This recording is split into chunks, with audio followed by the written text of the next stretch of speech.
Bismillah ar-Rahman ar-Rahim. In the name of God, most merciful, ever merciful, and may God's peace and blessings be upon His holy Prophet Muhammad and the purified members of his household and progeny. Allahumma salli ala Muhammad. السلام عليك يا أبا عبد الله وعلى الأرواح التي حلت بفنائك عليكم مني جميعا سلام الله أبدا ما بقيت وبقي الليل والنهار ولا جعله الله آخر العهد مني لزيارتكم. السلام على الحسين وعلى علي بن الحسين وعلى أولاد الحسين وعلى أصحاب الحسين. Dear respected brothers and sisters, Assalamu alaikum jami'an wa rahmatullahi wa barakatuh. Today marks the entrance into the season of mourning and sadness, especially in the school of the followers of Ahlul Bayt, peace and blessings upon them all. Over the next 2 months, we are going to encounter a series of events, all of them filled with sorrow and sadness and mourning for the Holy Prophet and his family. On the 25th of the month of Muharram, this month, we have the martyrdom of Imam Zain al-Abidin alayhi salam, followed by the martyrdom of Imam al-Hasan al-Mujtaba alayhi salam on the 7th of Safar, followed by the demise of the Holy Prophet on the 28th of Safar, followed by the demise of Imam al-Rida alayhi salam on the 29th of Safar. But there's no doubt that the greatest of these tragedies and the greatest of these calamities in this season is that which takes place on the 10th of Muharram, the tragedy of our third Imam, Imam al-Hussein alayhi salam, in which he was killed and martyred and beheaded along with his companions, his loyal companions, and the family members who followed him. And then the women and children were taken, imprisoned as captives from Karbala all the way to Damascus, from where they returned back to Karbala initially, and then went back to the city, the holy city of Al-Madinah Al-Munawwara. And those events are the ones that we usually commemorate on the 20th of the month of Safar. Anyone who has experienced the season of Imam al-Hussein alayhi salam, the season of sorrowness, the season of spirituality, knows that it brings with itself its own mood and its own spirituality.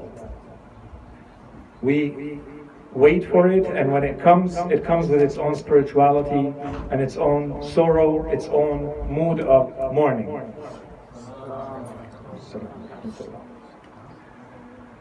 And what this tells us is that this is going to be a golden opportunity for us.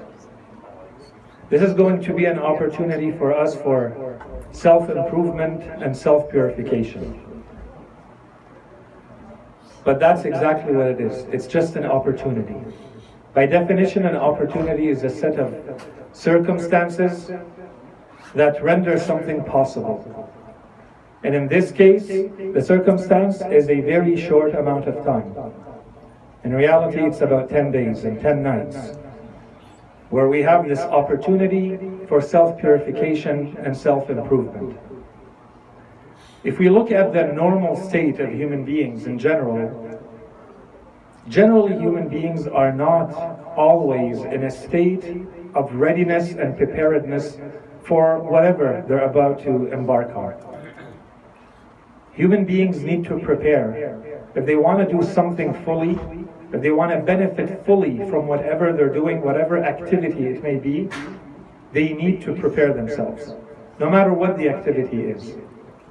If you're about to take a trip, if you want to embark on academic studies, if you want to have a really good workout session, or even if you want to go and have a really good session of sleep. Today, something as simple as sleep has become an entire field. It's a scientific field where you go to experts and they will run tests on you. They call them polysomnography, to make sure how your heart is beating and how your body and your eyes are moving when you sleep.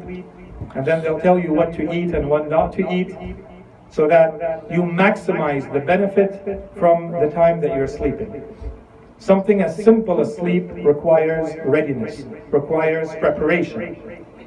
And in fact, if we look at the amount of time, the quality and the quantity of preparation that human beings put into an activity, this is usually a very good indication of the importance that they want to give to that activity. The more they prepare and the more quality they give to the preparation for that activity, the more it tells us that that person cares about that activity. They consider it important and that they are aware that there is a preparation and a readiness that is required. So if we go back to what we were saying about this season of Muharram, this season of Imam al-Hussein alayhi salam, while we're saying that it brings with it its own spirituality and its own mood and its own sorrow, and it allows us to better improve ourselves and to purify ourselves and to link us to Ahlul Bayt alayhim salam and to link us to Allah subhanahu wa ta'ala, while it brings that on its own, we need to do our share. We need to make sure that we are not simply going through the motions passively. We need to make sure that once we get out of the season, we are in a better state than we were when we entered it initially. So in order to do this, allow me to share with you a number of reminders, some points that I have shared with others and that I use myself to make sure that when we go through the season, we do so in a state of awareness and consciousness, and that we benefit fully from every night, inshallah, the blessed nights that we are going to have over the next 9 or 10 nights, that we are fully going to benefit from them in mind, in body, and in soul. The first type of preparation that we can talk about is a psychological preparation. We have in the narrations from Imam Rida alayhi salam a narration in which he says, when the first of Muharram would arrive, he talks about his father, our seventh Imam, Imam al-Kadhim alayhi salam. He says, when the first of Muharram would arrive, my father, Imam al-Kadhim, would enter into a state of sorrow. And in fact, the word that he uses, the Imam alayhi salam, he uses a word that probably is best translated as depression. The Imam al-Kadhim alayhi salam becomes depressed, becomes sad, and he would not be seen laughing or smiling anymore. And the Imam says that this would last for 10 days. And on the 10th day, Imam al-Kadhim alayhi salam would reach the height of his sorrow and his tragedy and his calamity and his weeping. And of course the 10th is the day of the martyrdom of Imam al-Hussein alayhi salam. What this tells us is that in order to fully benefit from this time, from this season, we need to ensure that we create conditions that allow us to be psychologically ready to fully benefit from these days and nights. And in our narrations, we have a series of teachings and recommendations. And these are things that psychologically allow us to be in this mood and to fully benefit from these nights. We are told, for instance, to wear clothes that are appropriate for mourning. We are told that we are to avoid laughter and we are to avoid entertainment that is in vain. And we are supposed to stay away, and this applies to women and men, girls and boys, old and young. We are told that we are not supposed to be attaching ourselves too much to the external appearances and beauty. This is not the time of the year to look our best and smell our best and be on our best appearance. This is not the time of the year to do this. In fact, perhaps the best recommendation that we have here is to act as though any one of us would have lost a very dear friend or a family member. And in that case, no one needs to come and tell you, may God preserve all of your family members and dear ones. No one needs to come and tell you how to be psychologically. You are supposed to intuitively know in what manner you're going to carry yourself when you have lost someone very dear to you. The same applies when you have lost someone like Imam Hussein alayhi salam in your life. In conduct and in manners, and I don't think I need to say a lot here. We are in the remembrance of a man who personified the best, most exemplary conduct and the best, most exemplary manners. He showed the utmost patience and resilience and perseverance. He showed the best manners in the most difficult of circumstances. He displayed the greatest mercy with the youth and the old, with the women and the men, with those who were with him as well as with those who were against him in the events of Karbala. So as followers of the Imam going through these days and nights, let's keep in mind this type of conduct and manners between ourselves, amongst ourselves, and inshallah beyond. The third type of preparedness, and this one is extremely important because it's a little bit subtle. The third type of preparedness is a preparedness and attitude. There are people who will turn things into negatives. I wanted to say they want to concentrate on the negatives, but the reality is they turn something that is good into a negative. They will listen to the lecturers and they will complain about them. The lecturers are talking too much, or talking not enough, or now they're not choosing the right topic, or they should be talking about something else. They will look at the donations and they will look at the food and they will say, perhaps there are people who are more needy and this is where all of this should be going. They will complain that there are too many Islamic centers and too many majalis and people should be sitting together united under one majlis. And the list goes on and on. They will complain about the rituals of sorrow and sadness, and they will say that they might be exaggerated, that there's too much sorrow and sadness, and we need to be more objective and neutral, and so on and so forth. And we're not going to answer each one of these right now. The bottom line is there's a very good reason for all of these. There are huge benefits in having multiple places. Every corner of the earth should have a majlis for Imam al-Hussein alayhi salam. That's not the issue. There are huge benefits in making sure that people are fed when they come to these places. There's a huge blessing that comes of it for the people who give and the people who take, and bringing the community together, and so on and so forth. The problem with this is it's a problem of attitude. There are people who are turning things that could be very easily spun into positives, they're spinning them into negatives. So what we need to concentrate on for ourselves is to have the proper attitude as we enter these days and nights. When we attend the gatherings of Imam al-Hussein alayhi salam, the attitude that we should probably have is to make sure that we understand.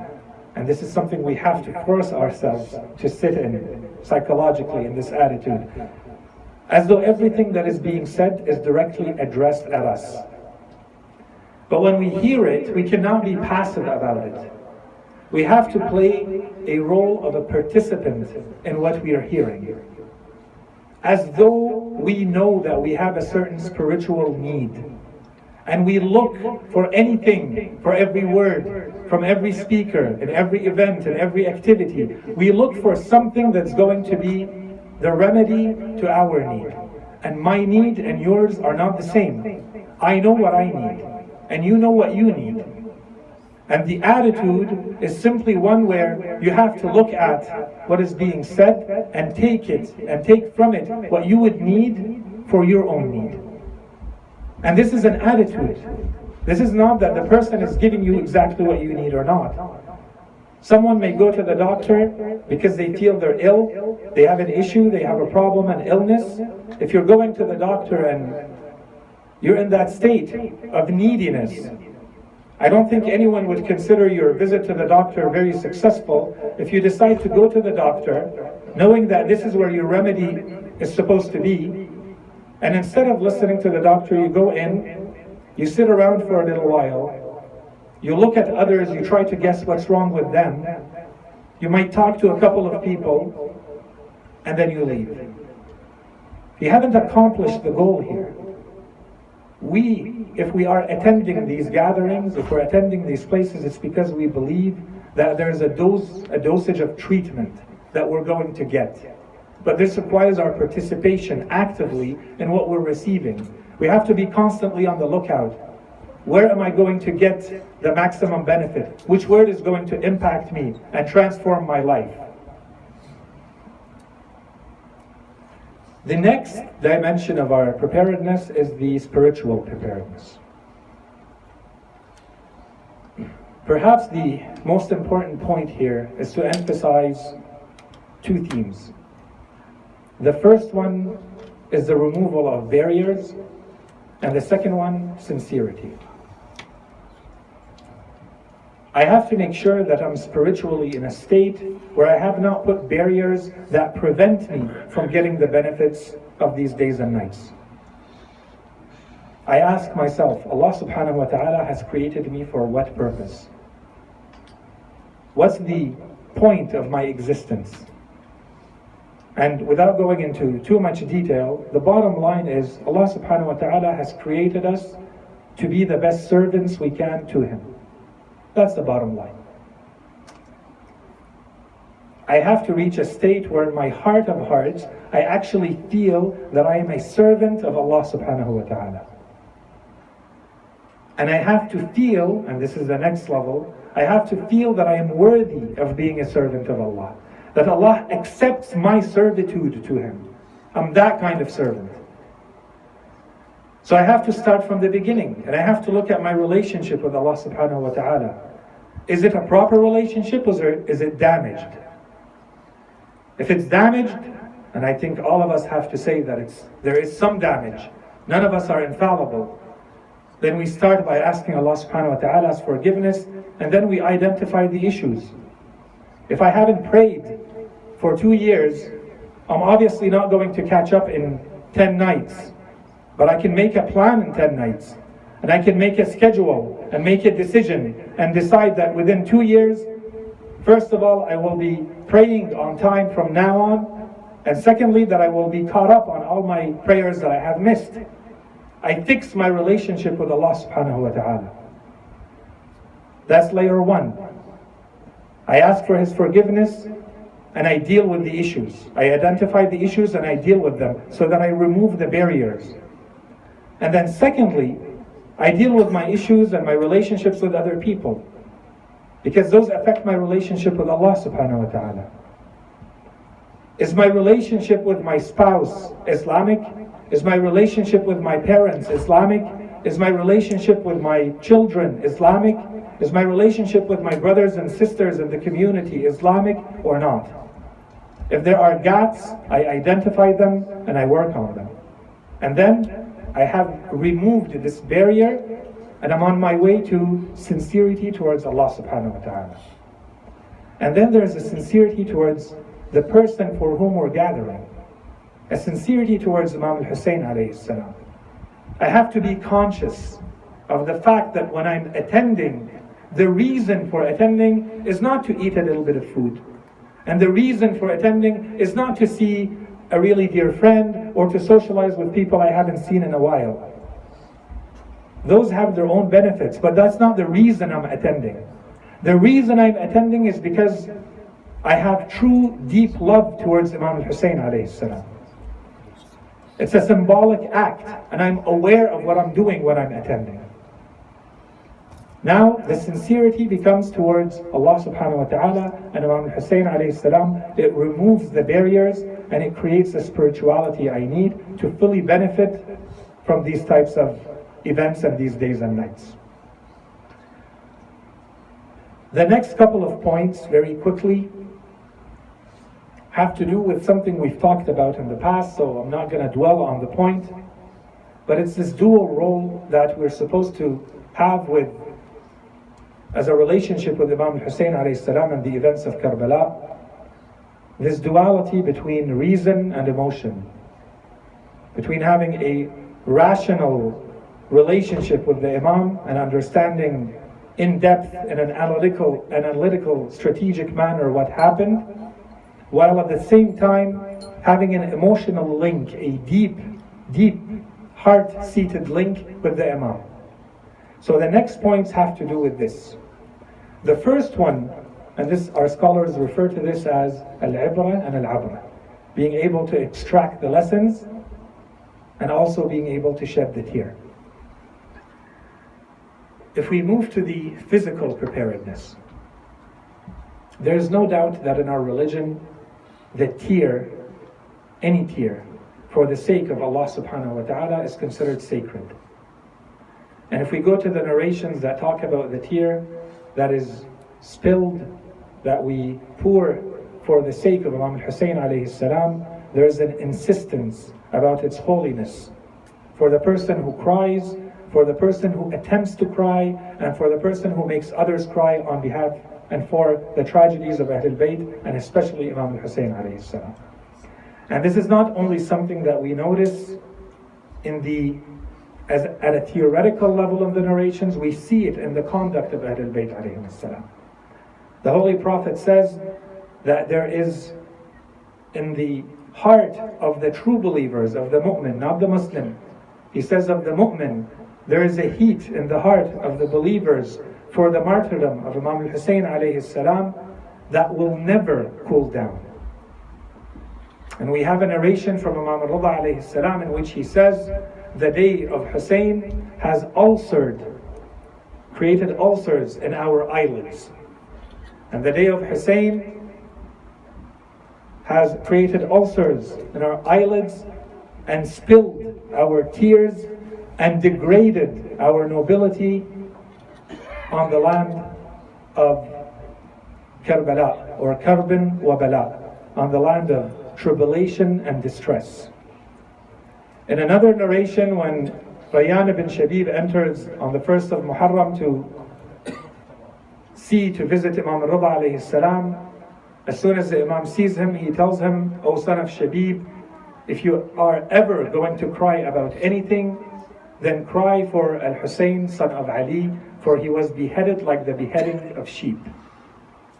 When we look at these, we see that there is a certain physical dimension to this. And now we're talking about the physical dimension. In order for me to be fully engaged and to be able to conduct myself in this manner so that I am able to emotionally react to what I'm hearing and what I'm seeing, I have to be physically ready. And this goes from things as simple as making sure my schedule allows me to attend, and making sure that my sleep schedule allows me to be fully alert when I'm here, and making sure that I haven't eaten too far out or too close to the majlis so that I'm not distracted when I'm hearing the majlis. And this includes making sure that I'm seated properly so that I can actually hear what's being said. Not everybody sitting everywhere hears what's being said in the same manner. If I want to fully benefit, I have to make sure I'm properly seated and I'm close to the action and I can engage and be stimulated with what I'm hearing. So if this means I have to attend earlier, and inshallah over the next nights we will see how this place and other places will fill up, inshallah, let's attend earlier. The important thing is you are fully aware of what's going on, and that includes the physical dimension too. The next preparedness is at the intellectual dimension. As we said, the emotional dimension is extremely important. The tear for Imam al-Hussein alayhi salam is not only important, it's sacred. There's no issue about that. And I'm not going to insist too much on the emotional. Inshallah, the emotional will happen. Let's talk now about the intellectual. Come prepared to be stimulated and engaged intellectually. Come prepared to learn. There's a need here for you to prepare yourself as though you are going to be engaged intellectually. It's not the same as attending and sitting passively and waiting for any information to be thrown at you. You have to be prepared for that. There's a need for us to attach ourselves to Imam Hussein alayhi salam beyond the emotional. For people who are followers of Ahlul Bayt alayhim salam, Imam al-Hussein is a philosophy. He's a way of life. He's a worldview. He's a system of values. If I don't spend time to understand the words of Imam al-Hussein alayhi salam, and I don't spend time analyzing the conduct and the decisions of Imam al-Hussein alayhi salam, I will not be able to get into the dimension of the Imam that makes him for me a philosophy and a way of life. I will not be able to look at the Imam as something I can fully understand and then apply in my life. I will look at the Imam as a grouping of information that I have gathered over time, and it stops there. I need to be fully aware. Intellectually, I need to understand where I am, what I'm doing, what are we doing here, what is this gathering, what does it mean, what does it symbolize, and how does it apply in my life. That's layer one. And once I have achieved that layer, we move to layer two, and I seize the opportunity to share this with the rest of the world. This beautiful message from this beautiful human being to the rest of humanity. I make it into the universal message that it's supposed to be. And there is so much work to be done here. We need people who do the coordination and organization of events in Islamic centers. And yes, that includes cooking and cleaning and making sure that every single person who attends is fully benefiting from every minute that they're spending here, from the youngest to the oldest, and people who speak all languages and all cultures, and reverts and converts, as well as people who have been in the faith for a long time. Everybody needs to be thought about so that we have properly organized events. We need people who can write, and we need people who can publish, and we need people who can translate, and we need people who can edit and publish content that is of quality online. And we need people who can convert the story of Imam al-Hussein alayhi salam into artistic expressions and depictions so that they are more resounding and impactful on these societies. We need people who know how to market and advertise and link these events to humanitarian and activist causes happening in the world. All of this is at the level of the intellect. Two more points about the intellect, and then we move on to the last 2 points very quickly. The first one is we need to understand, once we understood all of this, we need to understand the societies, the cultures, the landscapes, the political world in which we live, so that we act in a strategic and smart and efficient way. And inshallah, over the next nights, we will see how the Imam, in every one of his actions, he's strategic. And we see that in all the actions and decisions of Ahlul Bayt alayhim salam. They are strategic, they are far-sighted, they are nuanced and subtle in the way they work. There's always a complex thinking that requires analysis to fully grasp, and sometimes the people in their time don't even fully grasp what's going on. You need centuries of analysis afterwards to fully understand the ramifications. We need to do that kind of analysis, and of course it takes time and it takes a little bit of patience, but it's necessary for me to be a representative of the Imam and not do harm instead of good, even if I have good intentions. To represent the Imam properly, I have to understand the Imam, and I have to understand his words and his positions and his decisions. The last 2 points of preparedness, the first one has to do with avoiding sins. From everything we have said so far, it should be clear that our attendance in these gatherings needs to be considered as an act of worship. And this is not a metaphor. We're not saying that attending these gatherings is like an act of worship. We're saying attending these gatherings is an act. It's not like an act. It is in itself an act of worship. And I have no doubt that anyone who attends these gatherings, these blessed gatherings of Ahlul Bayt alayhim salam, especially in the month of Muharram, no one would it wouldn't even cross anyone's mind of committing any sins while in attendance. But the point is, what about the rest of the time? What about the rest of the days and the nights while we're attending? The purpose here is to make sure that we remain coherent with ourselves. We cannot use the same ear that just listened to the maqtal of Imam al-Hussein alayhi salam to perform a sin. And we cannot use the same hand that just did latm on Imam al-Hussein alayhi salam to perform a sin. And we cannot use the same eye that just shed tears for Imam al-Hussein to look at things that are haram. This is not coherent. And if I'm able to maintain that discipline for 10 days, then this becomes a school of discipline for me. for 10 days I'm able to maintain that frame of mind, it means I can maintain it for another day, and hopefully another week, and hopefully another month and another year, and for the rest of my life. There's a school here that we need to take with us. We have to graduate from it. Avoiding sinning is part of the preparation that we need to do. It's a decision, conscious decision we make right now as we embark on this journey with Imam al-Hussein alayhi salam. And the last point that we mentioned is the one that has to do with remembering the Imam of our time. And this is my last point for the preparation for these nights. And I don't want to exceed my time, so allow me simply to say that we need to look at our relationship with the Imam of our time, and we need to look at his relationship with his grandfather, Imam al-Hussein alayhi salam.